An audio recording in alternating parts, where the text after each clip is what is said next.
ಕೇಂದ್ರ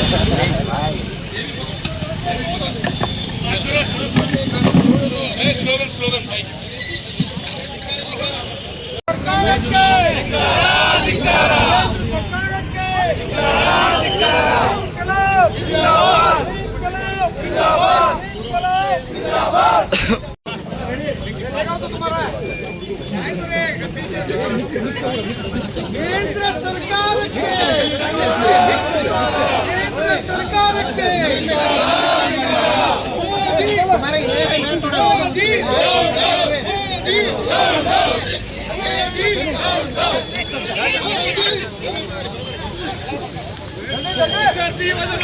ಕೇಂದ್ರ ಸರ್ಕಾರಕ್ಕೆ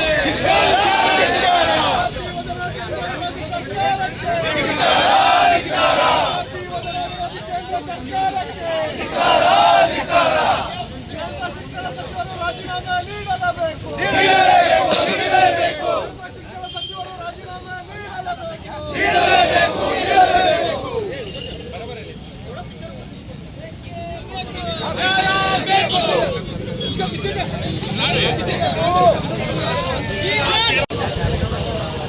ಹಲೋ ಹಲೋ, ಇಲ್ಲಿ ಇರ್ತವರೆಲ್ಲ ಕೇಳಿಸ್ತಾ ಇದೆ? ಹಲೋ ಹಲೋ,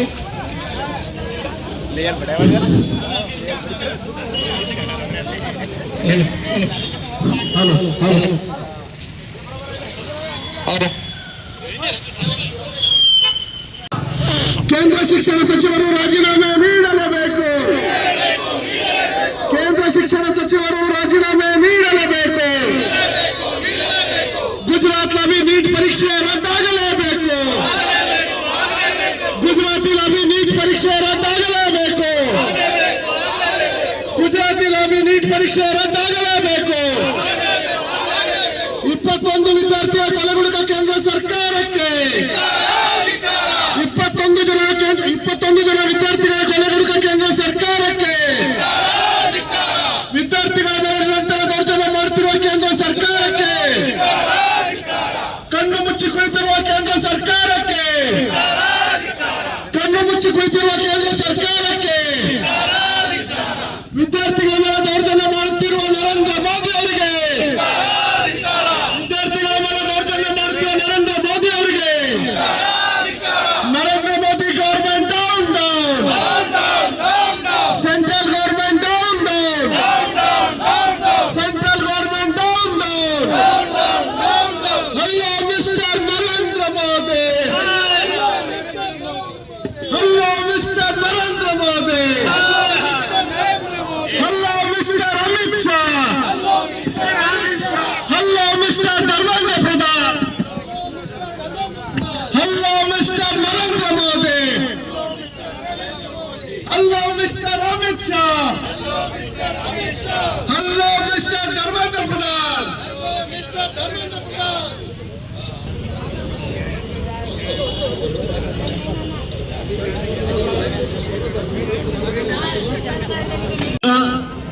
ಬಂಧುಗಳೇ, ಇವತ್ತು ಇಲ್ಲಿ ಸೇರಿದಂತ ಕಾಂಗ್ರೆಸ್ ಪಕ್ಷದ ಎಲ್ಲ ಮುಖಂಡರನ್ನು, ಸಿಪಿಎಂ ಪಕ್ಷದ ಮುಖಂಡರನ್ನು, ಡಿವೈಎಫ್ಐ ಮುಖಂಡರನ್ನು ಹಾಗೂ ನೆರೆದಂತ ಎಲ್ಲರಿಗೂ ನಾನು ಈ ಕಾರ್ಯಕ್ರಮಕ್ಕೆ ಸ್ವಾಗತವನ್ನ ಬಯಸುತ್ತೇನೆ. ಯುವ ಕಾಂಗ್ರೆಸ್ಸಿನ ಎಲ್ಲ ಮುಖಂಡರಿದ್ದೀರಿ, ಅವ್ರಿಗೂ ಸಹ ನಾನು ಇಲ್ಲಿ ಸ್ವಾಗತವನ್ನು ಕೋರ್ತೇನೆ. ತಮ್ಮೆಲ್ಲರಿಗೂ ಗೊತ್ತಿದೆ, ಭಾರತದಲ್ಲಿ ನೀಟ್ ಪರೀಕ್ಷೆ ಲೀಕ್ ಆಗಿದೆ, ಪ್ರಶ್ನೆ ಪತ್ರಿಕೆ ಸೋರಿಕೆ ಆಗಿದೆ. ಇದು ಮೊದಲನೇ ಸಲ ಅಲ್ಲ, ಕಳೆದ ಹಲವಾರು ವರ್ಷಗಳಿಂದ ಸ್ಪರ್ಧಾತ್ಮಕ ಪ್ರಶ್ನೆ ಪತ್ರಿಕೆಗಳು ಸೋರಿಕೆಯಾಗಿ ವಿದ್ಯಾರ್ಥಿಗಳು ನೊಂದು ಆತ್ಮಹತ್ಯೆಗಳನ್ನ ಮಾಡ್ಕೋತಾ ಇದ್ದಾರೆ. ಆದ್ರೆ ಈ ಪರೀಕ್ಷೆಗಳನ್ನ ನಡೆಸುತ್ತವರು ಜವಾಬ್ದಾರಿಯನ್ನ ಹೊರದೆ ಆ ವಿದ್ಯಾರ್ಥಿಗಳಿಗೆ ಆತ್ಮಹತ್ಯೆಗೆ ಕಾರಣಕರ್ತರಾಗ್ತಾ ಇದ್ದಾರೆ. ಹಾಗಾಗಿ ದೆಹಲಿಯ ಜಂತರ್ ಮಂತರ್ನಲ್ಲಿ ನಡೆಯುತ್ತಿರುವಂತಹ ವಿದ್ಯಾರ್ಥಿ ಯುವಜನರ ಪ್ರತಿಭಟನೆಯನ್ನ ಬೆಂಬಲಿಸಿ ಮತ್ತು ಕೇಂದ್ರ ಶಿಕ್ಷಣ ಸಚಿವರ ರಾಜೀನಾಮೆಗಾಗಿ ಒತ್ತಾಯಿಸಿ ನಾವೆಲ್ಲರೂ ಇಲ್ಲಿ ಸೇರಿದ್ದೇವೆ. ತಮ್ಮೆಲ್ಲರಿಗೆ ಸ್ವಾಗತ ಮಾಡಿ ನನ್ನನ್ನು ಆಲಿಸಲಿಕ್ಕೆ ತಮ್ಮನ್ನ ವಂದಿಸಿ ಮುಂದಿನ ಕಾರ್ಯಕ್ರಮವನ್ನು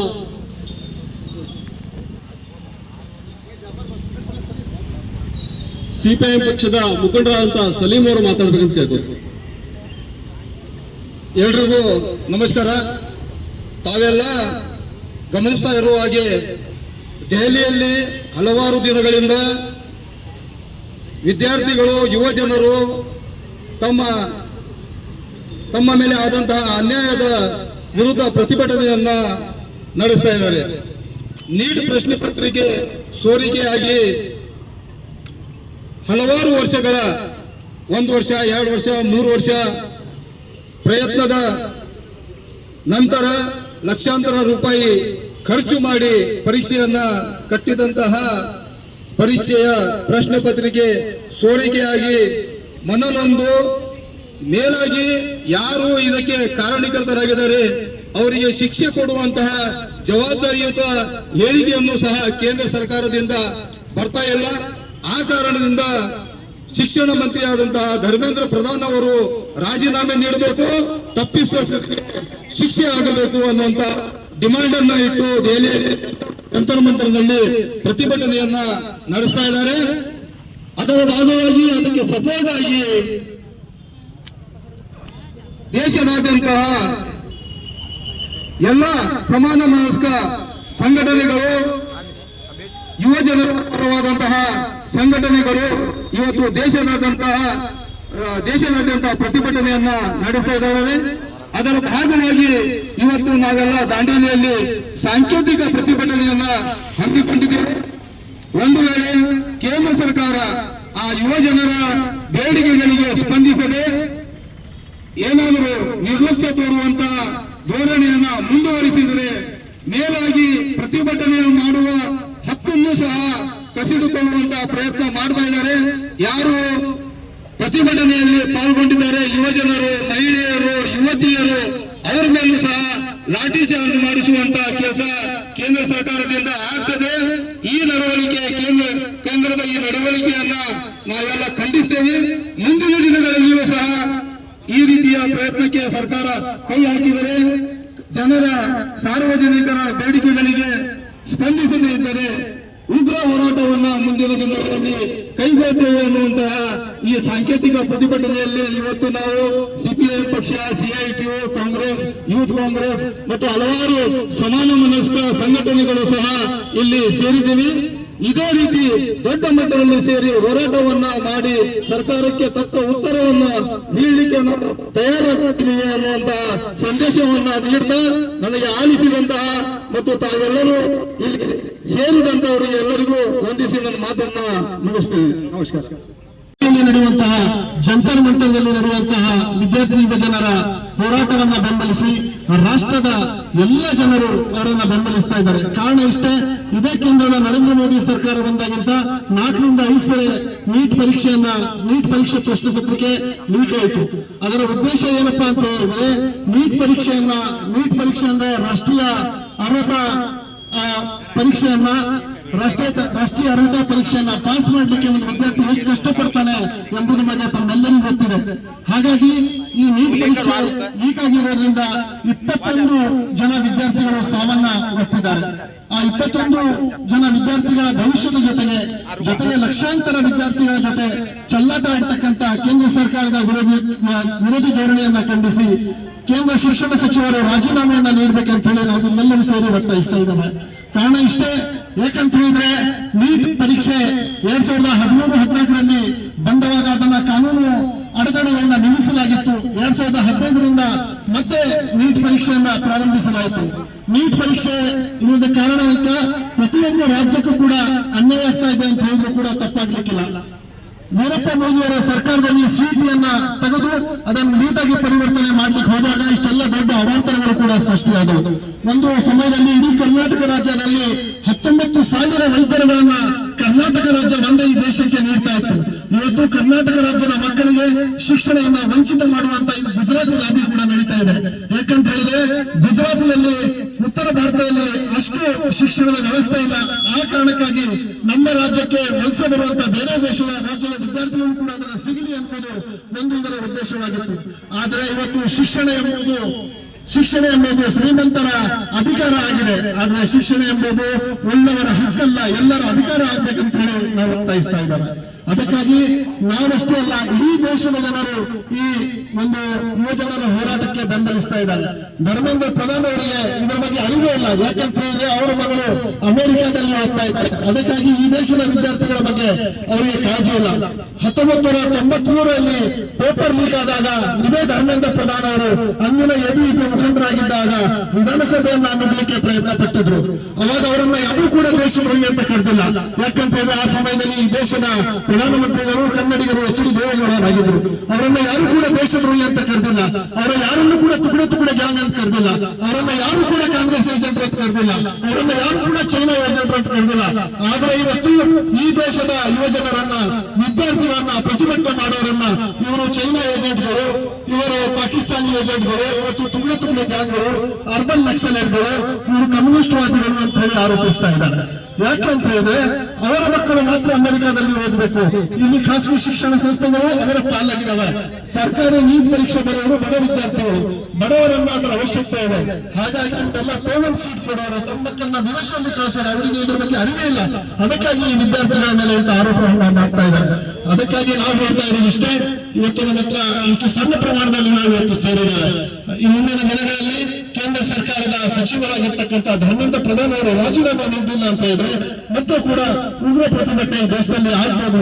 1975ರ ವಿದ್ಯಾರ್ಥಿ ಚಳುವಳಿಯೂ ಕೂಡ ಮರುಕಳಿಸಬಹುದು ಅಂತ ಹೇಳ್ತಾ ನಾನು ಮಾತಾಡ್ಲಿಕ್ಕೆ ಅವಕಾಶ ಮಾಡಿಕೊಟ್ಟಂತ ತಮ್ಮೆಲ್ಲರನ್ನು ವಂದಿಸಿ ನನ್ನ ಮಾತನ್ನು ಮುಗಿಸ್ತಾ ಇದ್ದೇನೆ. ಜೈ ಹಿಂದ್, ಜೈ ಕರ್ನಾಟಕ. ಇವತ್ತು ಡಿವೈಎಫ್ಐ, ಎಸ್ಎಫ್ಐ, ಯುವ ಕಾಂಗ್ರೆಸ್, ಕಮ್ಯುನಿಸ್ಟ್ ಪಕ್ಷದ ನೇತೃತ್ವದಲ್ಲಿ ನೀಟ್ ಪರೀಕ್ಷೆಯಲ್ಲಿ ಆಗಿರುವಂತಹ ಅವ್ಯವಹಾರದ ವಿರುದ್ಧ ನಾವು ಸಾಂಕೇತಿಕವಾಗಿ ಒಂದು ಪ್ರತಿಭಟನೆ ಕಾರ್ಯಕ್ರಮವನ್ನು ಹಮ್ಮಿಕೊಂಡಿದ್ದೇವೆ. ಈ ಒಂದು ಕಾರ್ಯಕ್ರಮದಲ್ಲಿ ಈಗಾಗಲೇ ಜಾಫರ್ ಅವರು, ಸಲೀಂ ಅವರು ವಿಷಯವನ್ನ ಸವಿಸ್ತಾರವಾಗಿ ತಿಳಿಸಿದ್ದಾರೆ. ಈ ಸಂದರ್ಭದಲ್ಲಿ ನಾನು ಕೇವಲ ಎರಡು ವಿಷಯವನ್ನು ಹೇಳಲಿಕ್ಕೆ ಇಷ್ಟಪಡ್ತಾ ಇದ್ದೇನೆ. ಪೊಲೀಸರು ಜಂತರ್ ಮಂತರ್ನಲ್ಲಿ ಲಾಠಿ ಚಾರ್ಜ್ ಮಾಡಿದ್ರು, ಲಾಠಿಗೆ ಮೊಳೆ ಹೊಡೆದಿದ್ರು. ನೀವು ಗಮನಿಸಬೇಕು ಟಿವಿಯಲ್ಲಿ, ಆ ಲಾಠಿಗೆ ಮೊಳೆ ಹೊಡೆದು ಲಾಠಿ ಚಾರ್ಜ್ ಮಾಡಿದ್ದಾರೆ. ಅಲ್ಲಿ ಯುವಕರ ರಕ್ತ ಭೂಮಿಗೆ ಬಿದ್ದಿದೆ. ಆ ಬಿದ್ದಂತ ಯುವಕರ ರಕ್ತ ಮತ್ತು ಮೊಳಕೆ ಹೊಡಿತದೆ. ಆ ಬೀಜ ನಮ್ಮ ದೇಶದಲ್ಲಿ ಈ ಒಂದು ಕ್ರಾಂತಿಯ ಕಿಚ್ಚನ್ನ ಹಚ್ಚುತ್ತೆ ಅಂತ ಹೇಳಲಿಕ್ಕೆ ನಾನು ಇಷ್ಟಪಡ್ತಾ ಇದ್ದೇನೆ. ಯಾಕಂತ ಹೇಳಿದ್ರೆ ಆ ಪ್ರೀತಿ ತುಂಬಿದ ಯುವಕರ ದೇಹದಿಂದ ಹರಿದ ರಕ್ತ ಹಾಗೆ ವೇಸ್ಟ್ ಆಗ್ಲಿಕ್ಕಿಲ್ಲ. ಅದು ಈ ದೇಶದಲ್ಲಿ ಕ್ರಾಂತಿ ತಂದೆ ತರುತ್ತೆ. ವಿದ್ಯಾರ್ಥಿಗಳ, ದೀನ ದಲಿತರ ಮತ್ತೆ ಈ ಬಡವರ ಏನು ವಿರೋಧಿ ಇರುವಂತಹ ಕೇಂದ್ರ ಸರ್ಕಾರವನ್ನ ಕಿತ್ತೊಗೆಯಲು ಈ ಒಂದು ಹೋರಾಟ ಸಾಕ್ಷ್ಯ ಆಗತ್ತೆ ಅಂತ ಹೇಳಿ ನಾನು ಹೇಳಲಿಕ್ಕೆ ಇಷ್ಟಪಡ್ತಾ ಇದ್ದೇನೆ. ಅದ್ರ ಜೊತೆಗೆ ಮುಂಬರುವ ದಿನಗಳಲ್ಲಿ ಈಗ ಇವರು ಹೇಳಿದಂಗೆನೆ ಧರ್ಮೇಂದ್ರ ಪ್ರಧಾನ್ ಆಗಿರ್ಬೋದು, ಎಲ್ಲಕ್ಕಿಂತ ಮುಖ್ಯವಾಗಿ ಜನರಿಗೆ ಉತ್ತರ ಕೊಡಲಿಕ್ಕೆ ಆಗದೆ ಇರುವಂತ ಒಂದೇ ಒಂದು ಪ್ರೆಸ್ ಮೀಟ್ ಅನ್ನು ಮಾಡದೇ ಇರುವಂತ ಪ್ರಧಾನಿ ಏನಿದ್ದಾರೆ, 56 ಇಂಚಿನ ಹೇಳಿ ಪ್ರಧಾನಿ, ಇವತ್ತು ಅವರು ಎಲ್ಲಕ್ಕಿಂತ ಮುಂಚೆ ರಾಜೀನಾಮೆ ಕೊಟ್ಟು ಸರ್ಕಾರವನ್ನ ವಿಸರ್ಜನೆ ಮಾಡಿ ಮರು ಚುನಾವಣೆಗೆ ಹೋಗ್ಬೇಕಂತ ಹೇಳ್ತೇನೆ. ಯಾಕಂತ ಹೇಳಿದ್ರೆ ಮೊನ್ನೆ ಅವರು ಒಂದು ಕಡೆ ಪೋಸ್ಟ್ ಹಾಕಿದ್ದಾರೆ, ಅವ್ರ ಪಕ್ಷದವರು ಅಂಗಭಕ್ತರು ಪರೀಕ್ಷೆಯಲ್ಲಿ ಪಾಸ್ ಆದವರು ಅಲ್ಲಿ ಎಂಜಾಯ್ ಮಾಡ್ತಾ ಇದ್ದಾರೆ. ಯಾರಿಗೂ ಪರೀಕ್ಷೆಯಲ್ಲಿ ಪಾಸ್ ಆಗ್ಲಿಕ್ಕಿಲ್ಲ ಅವರು ಆತ್ಮಹತ್ಯೆ ಮಾಡ್ಕೊಂಡಿದ್ದಾರೆ ಅಂತೇಳಿ. ನಿಜವಾಗಿಯೂ ಸರಿಯಾಗಿ ಪರೀಕ್ಷೆ ನಡೆದಿದ್ದಾಗಿದ್ರೆ ಆತ್ಮಹತ್ಯೆ ಮಾಡ್ಕೊಳ್ಳೋ ಪ್ರಮೇಯನೇ ಬರ್ತಿರ್ಲಿಲ್ಲ, ಇವರು ಎಂಜಾಯ್ನೂ ಮಾಡ್ತಾ ಇರ್ಲಿಲ್ಲ. ಆದರೆ ಇವರು ದುಡ್ಡಿನ ಆಸೆಗೆ ಪೇಪರ್ ನ ಲೀಕ್ ಮಾಡಿ ಪರೀಕ್ಷೆಯನ್ನ ಮೋಸದಿಂದ ಇವರು ಎಲ್ಲ ಪರೀಕ್ಷೆಯಲ್ಲಿ ಪಾಸ್ ಆಗಿದ್ದಾರೆ. ಹೀಗಿರಬೇಕಾದ್ರೆ ಇವರು ನಮಗೆ ಹೇಳ್ತಾರೆ ಮುಂಬರುವ ಪರೀಕ್ಷೆ ದಿನಗಳಲ್ಲಿ ಚೆನ್ನಾಗಿ ಓದಿ ಪರೀಕ್ಷೆ ಬರೀರಿ ಅಂತೇಳಿ. ಹಾಗಿದ್ರೆ ಇವರು ಕೂಡ ರಾಜೀನಾಮೆ ಕೊಡಿ, ಮುಂಬರುವ ದಿನಗಳಲ್ಲಿ ಇವರು ಕೂಡ ಎಷ್ಟು ಇವರು ಓಡ್ ತಗೋತಾರೆ ಅಂತ ನಾವು ಕೂಡ ಪ್ರಯತ್ನ ಪಡೋಣ ಅಂತ ಹೇಳಿಕ್ಕೆ ಇಷ್ಟಪಡ್ತಾ ಇದ್ದೇನೆ. ಈಗ ಬರುವಂತ ದಿನಗಳಲ್ಲಿ ಈಗ ಉತ್ತರ ಕೊಡಬೇಕಾದಂತ ಪ್ರಧಾನಿಯವರು ಮನ್ ಕಿ ಬಾತ್ ಮಾತಾಡ್ತಾ ಇದ್ದಾರೆ. ಆದ್ರೆ ಯಾರಿಗೂ ಇಲ್ಲಿ ಮನ್ ಕಿ ಬಾತ್ ಬೇಕಾಗಿಲ್ಲ. ಪ್ರೆಸ್ ಮುಖಾಂತರ ಎಲ್ಲ ಜನರ ಮುಖಾಂತರ ಇವರು ಉತ್ತರ ಕೊಡುವಂತ ಕೆಲಸವನ್ನ ಪ್ರಧಾನಿಯವರು ಮಾಡ್ಲಿ ಅಂತ ಹೇಳ್ತಾ, ಈಗ ಯುವಕರ ಈ ಹೋರಾಟ ನಡೀತಾ ಇದೆ, ಅದಕ್ಕೆ ನಮ್ಮೆಲ್ಲರ ಬೆಂಬಲ ಇದೆ. ಮುಂದಿನ ದಿನಗಳಲ್ಲಿ ಇವರು ರಾಜೀನಾಮೆಯನ್ನ ಕೊಡದೇ ಇದ್ದ ಪಕ್ಷದಲ್ಲಿ ಇನ್ನೂ ಹೆಚ್ಚಿನ ಒಂದು ಹೋರಾಟವನ್ನ ನಾವು ಮಾಡ್ತೇವೆ. ಶಾಂತಿ ಇರೋ ಹೋರಾಟಕ್ಕೆ ಉಗ್ರ ಹೋರಾಟದ ರೂಪವನ್ನ ಕೊಡದೇ ಇರೋ ನಿಟ್ಟಿನಲ್ಲಿ ಕೇಂದ್ರ ಸರ್ಕಾರ ಸೂಕ್ತವಾದ ಕ್ರಮವನ್ನ ಕೈಗೊಳ್ಳುತ್ತೆ ಅಂತ ಹೇಳಿ ನಾನು ಬಯಸ್ತೇನೆ, ಇಚ್ಛಿಸ್ತೇನೆ. ನನಗೆ ಮಾತಾಡಲಿಕ್ಕೆ ಅವಕಾಶ ಕೊಟ್ಟ ತಮಗೆ ಧನ್ಯವಾದಗಳು. ಸಮಾನ ಮನಸ್ಕರ ಐಕ್ಯತೆ ಚಿರಾಯುವಾಗಲೇ, ಸಮಾನ ಮನಸ್ಕರ ಐಕ್ಯತೆ ಚಿರಾಯುವಾಗಲೇ. ಯುವಜನ ವಿರೋಧಿ ಕೇಂದ್ರ ಸರ್ಕಾರಕ್ಕೆ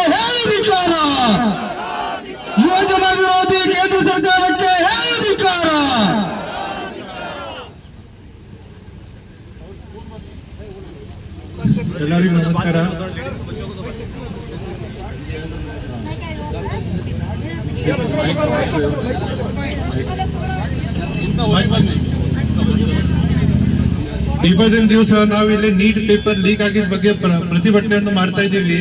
ನಿನ್ನೆ ಪ್ರಧಾನಿ ಮೋದಿ ಅವರು ರಾತ್ರಿ 11 ಗಂಟೆಗೆ ಸುಮಾರು ಬಂದು ಒಂದು ಮೀಡಿಯಾದಲ್ಲಿ ಒಂದು ವಿಷಯವನ್ನು ಕೊಟ್ಟಿದ್ದಾರೆ.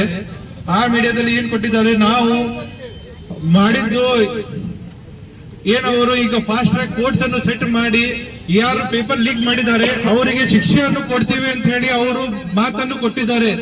ಆದ್ರೆ 2024 ಈ ಒಂದು ಪೇಪರ್ ಲೀಕ್ ಆಗಿತ್ತು. ಆ ಟೈಮ್ದಲ್ಲಿ ಒಬ್ಬ ಮನುಷ್ಯನಿಗೆ ಸಿಬಿಐದವರು, ಬಿಹಾರ್ ಪೊಲೀಸ್ ಅವರು ಹಿಡ್ಕೊಂಡು ಅವನಿಗೆ ತಂದು ಕೊಟ್ಟಿದ್ರು ಸಿಬಿಐದವರಿಗೆ.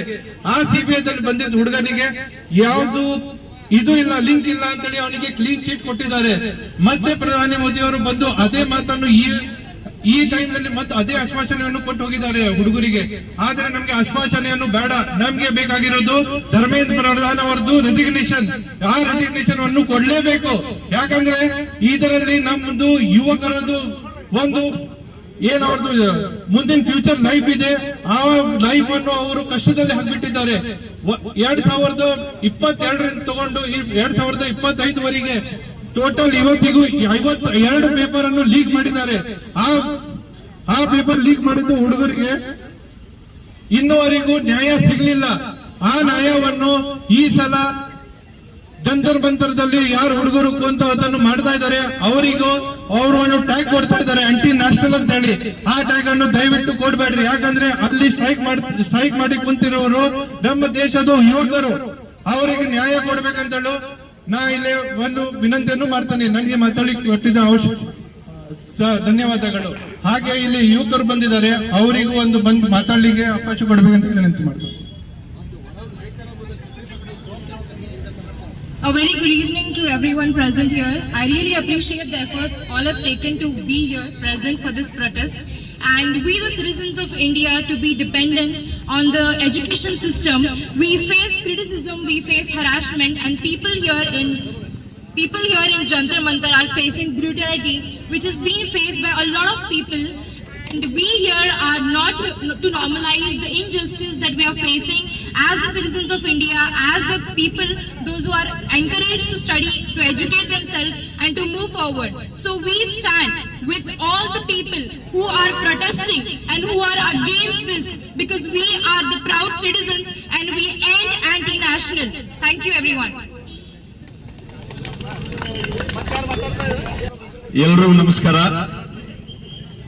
ಇವತ್ತು ಈ ಮಳೆಯಲ್ಲೂ ಕೂಡ ಈ ದೇಶದ ನಾಗರಿಕರು, ಈ ದೇಶದ ಯುವಕರು ಎಲ್ಲರೂ ಈ ಪ್ರತಿಭಟನೆಯಲ್ಲಿ ಪಾಲ್ಗೊಂಡಿದ್ದೀರಿ. ನಿಮ್ಮೆಲ್ಲರನ್ನು ಕೂಡ ಅಭಿನಂದಿಸ್ತೀನಿ.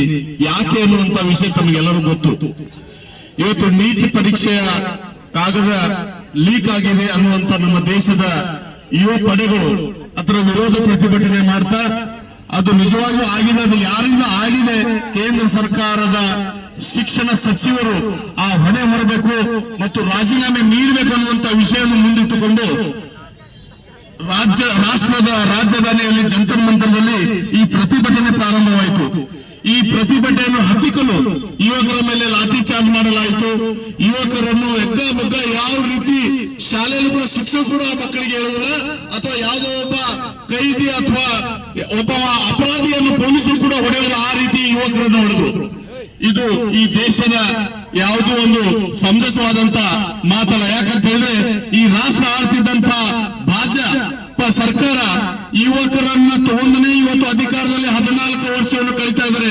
ಈ ಯುವಕರು ಈ ಸೋಷಿಯಲ್ ಮೀಡಿಯಾವನ್ನು ಪಡೆದು ಈ ಸೋಷಿಯಲ್ ಮೀಡಿಯಾದಲ್ಲಿ ಇವರನ್ನ, ಈ ಮೋದಿ ಅವರ ಏಳಿಗೆಯನ್ನ ಪ್ರತಿಯೊಂದು ರಾಷ್ಟ್ರದ ಜನತೆಗೆ ತೋರಿಸಿ 3ನೇ ಅವಧಿಗೆ ಈ ರಾಷ್ಟ್ರದಲ್ಲಿ ಆಳ್ವಿಕೆ ತಂದರು. ಇವತ್ತು ಅದೇ ಯುವಕರನ್ನ ಯಾವ ರೀತಿ ಪಡೆದಿದ್ದಾರೆ, ಯಾವ ರೀತಿ ಅವರ ಜೀವನ ನಾಶ ಮಾಡಿದ್ದಾರೆ ತಾವೆಲ್ಲರೂ ಪ್ರತಿಯೊಂದು ಟಿವಿಯಲ್ಲಿ, ಸೋಷಿಯಲ್ ಮೀಡಿಯಾದಲ್ಲಿ ನೋಡ್ತಾ ಇದ್ರಿ. ಆದ್ರೆ ಟಿವಿಯಲ್ಲಿ ನಾನು ನೋಡ್ತಾ ಇದ್ದೀನಿ, ಯಾವ ನ್ಯೂಸ್ ಚಾನೆಲ್ದವರು ಕೂಡ ಅವ್ರು ಮಾಡಿದಂತ ಅನ್ಯಾಯ, ಅವರು ಯುವಕರು ಮಾಡಿದಂತದ್ದು ಯಾವುದನ್ನು ತೋರಿಸ್ತಾ ಇದ್ದರು. ಯೂಟ್ಯೂಬ್ ಚಾನೆಲ್ ಮತ್ತು ಸೋಷಿಯಲ್ ಮೀಡಿಯಾ ನಡೆಸುವಂತ ಯುವಕರು ಇವತ್ತು ದೇಶದ ನಾಗರಿಕರು ಮತ್ತು ಅಂಧ ಭಕ್ತರಿಗೆ ನಾನು ಈ ಪ್ರತಿಭಟನೆಯ ಮುಖಾಂತರ ಒಂದು ಮಾತಾಡಲಿಕ್ಕೆ ಇಚ್ಛೆ ಪಡ್ತೀನಿ. ಅಂಧ ಭಕ್ತರೇ, ಈ ದೇಶದ ಯುವಕರೇ, ಈ ದೇಶದ ಮುಂದಿನ ಪ್ರಜೆಗಳು, ಈ ದೇಶವನ್ನು ಆಳುವಂತ ನಾಯಕರು, ಅವರನ್ನೇ ತಾವು ಈ ರೀತಿ ಬಗ್ಗು ಬಡಿಯುವಂತ ಪ್ರಯತ್ನ ಮಾಡ್ತಾ ಇದ್ದೀರಿ. ಇದು ಎಷ್ಟು ಮಟ್ಟಿಗೆ ಸತ್ಯ ಮತ್ತು ಸರಿ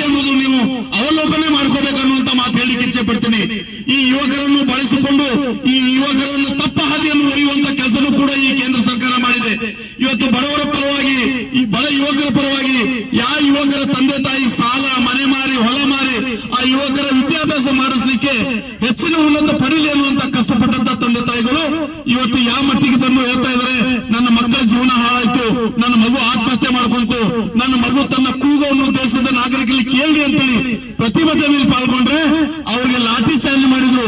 ನಾನು ನಿನ್ನೆ ಟಿವಿಯಲ್ಲಿ ಒಂದು ನೋಡಿದೆ, ಒಬ್ಬ ಭಾಜಪಾದ ಸದಸ್ಯನಾದವ ಕಾರ್ಡ್ ಕಿಸೆಯಲ್ಲಿ ಇಟ್ಕೊಂಡು ಆ ಪ್ರತಿಭಟನೆಯಲ್ಲಿ ತನ್ನ ಮಗನನ್ನು ಹುಡುಕ್ಲಿಕ್ಕೆ ಬಂದಿದ್ದಾನೆ. ಮತ್ತೆ ಪೊಲೀಸರು ಮತ್ತು ಮೀಡಿಯಾದಲ್ಲಿ ಕೇಳ್ತಾರೆ, ಏನ್ ಬೇಕು, ನನ್ನ ಮಗ ಇಲ್ಲಿ ಕಳ್ಕೊಂಡಿದ್ದಾನೆ, ಎಲ್ಲಿ ಹೊಡೆದು ಹಾಕಿದ್ರೆ ಗೊತ್ತಿಲ್ಲ. ನಾನು ಕೂಡ ಬಿಜೆಪಿಯ ಒಬ್ಬ ಸಕ್ರಿಯ ಕಾರ್ಯಕರ್ತನಾಗಿದ್ದೀನಿ, ನನ್ನ ಕಾರ್ಡ್ ನೋಡಿ ಅಂತ ಹೇಳ್ತಾ ಇದ್ದಾನೆ. ನಾನು ಈ ಪಕ್ಷ ಸಂಬಂಧ ಇಷ್ಟೊಂದು ದುಡಿದ ಇಷ್ಟೆಲ್ಲ ಮಾಡಿದ್ರು, ನನ್ನ ಮಗನ ಭವಿಷ್ಯನ ಹಾಳು ಮಾಡಿದ್ರು. ದೇಶದ ನಾಗರಿಕ ಈ ಮಾತು ಹೇಳಿಕ್ಕೆ ನಾ ಈ ಸ್ಥಳದಲ್ಲಿ ಬಂದಿದ್ದೀನಿ. ಮುಂದಿನ ದಿನಗಳಲ್ಲಿ ಇಂಥ ಯುವಕರ ವಿರೋಧಿ, ಬಡವರ ವಿರೋಧಿ, ರೈತರ ವಿರೋಧಿ ಇರುವಂತ ಸರ್ಕಾರವನ್ನು ಈ ದೇಶದಿಂದ ಕಿತ್ತೊಗಿಬೇಕು. ಬರುವ ದಿನಗಳಲ್ಲಿ ಯುವಕರ ಪರವಾಗಿ ನ್ಯಾಯಯುತವಾಗಿ ದುಡಿಯುವಂತ ಮಕ್ಕಳ ಪರವಾಗಿ ಕೆಲಸ ಮಾಡಬೇಕು ಅನ್ನುವಂಥವ್ರು, ಜನರನ್ನು ಉಳಿಬೇಕು ಅನ್ನುವಂತ ಕೂಗನ್ನು ತಂದೆ ಹೇಳಿದ. ನಾನು ಎರಡನೇ ಮಾತಿಲ್ಲಿ ಹೇಳಿಕ್ಕೆ ಇಚ್ಛೆ ಪಟ್ಟಿದ್ದೀನಿ. ಒಬ್ಬ ಶಿಕ್ಷಣ ಸಚಿವ, ಅವನ ಮೇಲೆ ಇಷ್ಟೊಂದು ಅಪವಾದಗಳು ಬಂದು ನೀತಿ ಹೀಗಾಗಿದೆ, 3-4 ತಿಂಗಳಿಂದ ಇದನ್ನು ನಡೀತಾ ಇದೆ ರಾಷ್ಟ್ರದಲ್ಲಿ. ಆ ಒಬ್ಬ ಶಿಕ್ಷಣ ಸಚಿವರನ್ನು ರಾಜೀನಾಮೆ ಕೊಡಿಸುವಂತ ನೈತಿಕ ಹಕ್ಕ ಪಕ್ಷದಲ್ಲಿಲ್ಲ, ಆ ಆಡಳಿತ ನಡೆಸುವಂತ ಸರ್ಕಾರದಲ್ಲಿಲ್ಲ ಅಂತ ಹೇಳಿದ್ರೆ ನಾಳೆ ಈ ದೇಶದ ಜನರನ್ನ ಹೇಗೆ ಕಾಪಾಡ್ತಾರೆ ಸ್ವಾಮಿ? ವಿಚಾರ ಮಾಡಿ ನೋಡಿ. ಹಾಗಾಗಿ ಈ ಯುವಕರ ಹೋರಾಟಕ್ಕೆ ಈ ರಾಷ್ಟ್ರದ ಪಕ್ಷಾತೀತವಾಗಿ ಎಲ್ಲಾ ನಾಗರಿಕರು ಸೇರಿಕೊಂಡು ಬರುವ ದಿನಗಳಲ್ಲಿ ಈ ಸರ್ಕಾರ ಕಿತ್ತು ಒಗೆಯವರೆಗೂ ನಾವು ಹೋರಾಟ ಮಾಡಬೇಕು.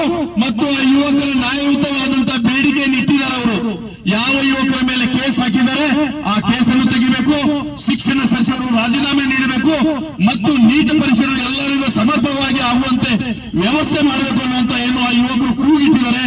ಆ ಕೂಗಿನ ಪರವಾಗಿ ನಾವು ದಾಂಡೇಲಿ ನಗರದಿಂದ ಅಷ್ಟೇ ಅಲ್ಲ, ಇಡೀ ರಾಷ್ಟ್ರದಿಂದ ಪ್ರತಿ ತಾಲೂಕಿನಲ್ಲಿ ಪ್ರತಿ ನಗರದಲ್ಲಿ ಈ ರಾಷ್ಟ್ರದ ವಿರೋಧ ನಡೀತಾ ಇದೆ. ಅದರಲ್ಲಿ ಕೂಡ ನಾವು ಒಬ್ರು, ಇವತ್ತು ನಾವು 100 ಜನ ಸೇರಿರ್ಬೋದು, ನಾಳೆ ಈ ಊರು ಬಂದ್ ಮಾಡಿ 1000 ಜನ ಕೂಡ ಈ ಹೋರಾಟಕ್ಕೆ ಬೆಂಬಲಿಸೋಣ, ಅವ್ರ ಜೊತೆಗೆ ನಿಲ್ಲುವ ಅನ್ನುವಂತ ಮಾತನ್ನು ಈ ಸಂದರ್ಭದಲ್ಲಿ ಹೇಳ್ತಾ, ತಾವೆಲ್ಲರೂ ಇಷ್ಟೊಂದು ಸಂಖ್ಯೆಯಲ್ಲಿ ಈ ಮಳೆಯಲ್ಲಿ ನಿಂತು ನೀವೇನಿದನ್ನು ನಮ್ಮ ಮಾತಾಡಿಸ್ಲಿಕ್ಕೆ ಬಂದಿದ್ರಿ, ಇದ್ರ ಮೇಲೆ ಗೊತ್ತಾಗ್ತದೆ ನಿಮ್ಮೆಲ್ಲರ ದೇಶ ಪ್ರೇಮ, ನಿಮ್ಮೆಲ್ಲರ ಯುವಕರ ಮೇಲೆ ಇರುವಂತಹ ಪ್ರೇಮ. ಅದಕ್ಕಾಗಿ ನಿಮಗೆ ಕೋಟಿ ಕೋಟಿ ನಮನಗಳನ್ನು ಹೇಳ್ತಾ ಈ ಪ್ರತಿಭಟನೆಯಲ್ಲಿ ಪಾಲ್ಗೊಂಡಂತಹ ಜನರಿಗೆ ಇವತ್ತೇ ಮತ್ತೊಂದು ಕೂಗು ಕೊಡ್ತೀನಿ. ಈ ಹೋರಾಟ ಇಲ್ಲಿಗೆ ನಿಲ್ಲದೆ ಹೋದ್ರೆ ಮುಂದಿನ ಹೋರಾಟದಲ್ಲಿ ನಾವು ಇನ್ನೂ ಹೆಚ್ಚಿನ ಸಂಖ್ಯೆಯಲ್ಲಿ ನಮ್ಮ ಮಕ್ಕಳ ಭವಿಷ್ಯ, ಈ ದೇಶದ ಮುಂದಿನ ನಾಯಕರ ಭವಿಷ್ಯಕ್ಕಾಗಿ ನಾವೆಲ್ಲರೂ ಹೋರಾಡುವಂತ ಮಾತು ಹೇಳ್ತಾ ಈ ಸಭೆಯಲ್ಲಿ ನನ್ನ ಮಾತು ಕೇಳಿದಕ್ಕೆ ತಮ್ಮೆಲ್ಲರೂ ಮನಸ್ಸಿ ನನ್ನ ಮಾತು ಮುಗಿಸ್ತೀನಿ. ಜೈ ಹಿಂದ್, ಜೈ ಭಾರತ್.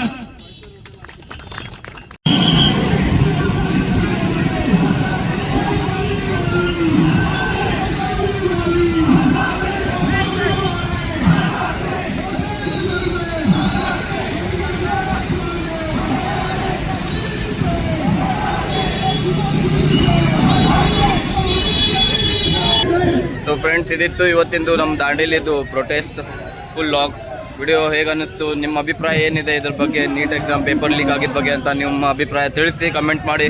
ಸಿಗೋಣ ಮುಂದಿನ ಲಾಗ್ನಲ್ಲಿ. ಜೈ ಹಿಂದ್.